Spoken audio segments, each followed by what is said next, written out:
Hello guys, শুভ দুপুর। আজ একটা আমি ছোট্ট রেসিপি নিয়ে চলে এসেছি আপনাদের কাছে। রেসিপিটা হলো মেথি শাক। মেথি শাক, বড় মেথি শাক নেই, ছোট ছোট মেথি শাক। সেই মেথি শাক মার্কেট থেকে এনে তাকে ভালোভাবে ওয়াশ করে ছোটো করে কেটে ধুয়ে রেখে দিয়েছি। এইবারে আমি গ্যাসটা, ওভেনটা চালু করে দিলাম।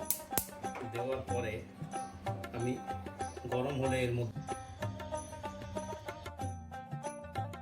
ছোটো করে কেটে রাখা রসুন আর পাচ্ছি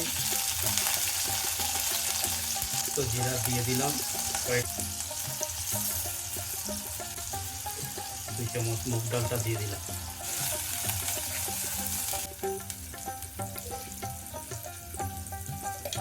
মেথিগুলি